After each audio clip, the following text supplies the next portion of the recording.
Çok güzel. Okulların açılmasıyla öğrencileri bekleyen bir takım tehlikeler var. Özellikle biz bağımlılık çağında yaşıyoruz. Hem telefon, hem madde, hem diğer bağımlılık süreçlerine karşı biz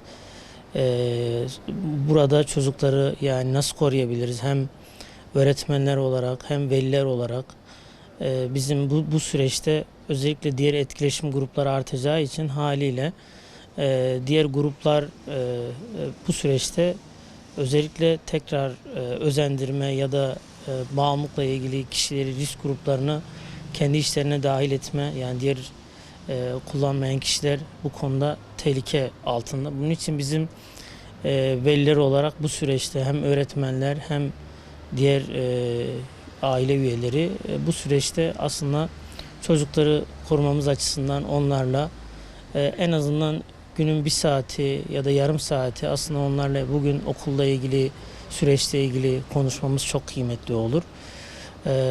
Sonuçta bu sürecin ne olduğunu bilmeleri onlar açısından kıymetli olur. Siz onlarla etkileşiminiz iyi bir şekilde olursa inanın risklere karşı kendilerini nasıl koruyabilmeleri çok önemli. Hani bu süreçten bahsetmeleri çocukların merak edeceği ya da şey edeceği anlamına gelmiyor. Aslında buradaki temel amaç onlar nasıl kendini koruyacağını bilmeleri çok kıymetli. Artık tehlike saçmış durumda. Yani tehlike hepimizin yani kapısına yakın durumda ve gerçekten kimse demesin bana dokunmayan yılan bin yaşasın. Artık ne yazık ki bu süreç hepimizi etkilemeye başladı. Önemlisi aslında önleyici hizmetlere ağırlık vermek. Biz önleyici hizmetlere ağırlık verirsek müdahaleler daha az olur. Bunu çoğaltmamız lazım. Yani ebeveyn olarak çocukla biz ne kadar kontağımız daha iyi olursa en önemli şeylerden bir tanesi o. Kontağımız güçlü olduğu zaman inanın çok daha iyi bir baş etme becerisi, çok daha iyi bir duvar olur, çok daha iyi bir sınır olur.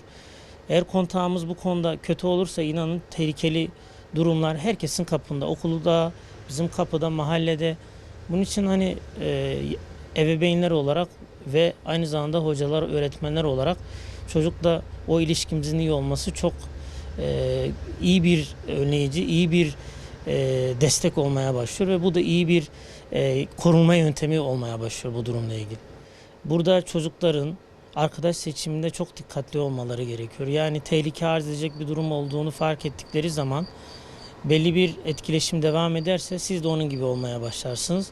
Ve genelde çoğu da arkadaş kurbanı ya da arkadaşı kullandığı için sizin arkadaşınız çok iyi olabilir. Ama eğer tehlikeli bir alışkanlığı varsa lütfen bu konuda ya rehberlik servisine ya da bir yere yönlendirmeniz daha kıymetli olur. Ailede aslında ilgi, sevgi, bu güven denkleminin oluşması bağımlılık açısından önemli bir koruma yöntemi, önemli bir önleyici hizmet olmaya başlıyor. Bu konuda ailelerin gerçekten çocuğu fark etmeleri, çocuğun kendini fark etmesini, hem fark ettirmeleri hem fark edilmelerini sağlamaları bu konuda çok kıymetli. Bu ilişki güçlü olduğu zaman sağlıklı ilişkiler de yani sağlıklı arkadaş seçimi de oluşturmaya başlar yani. Teşekkür ederim.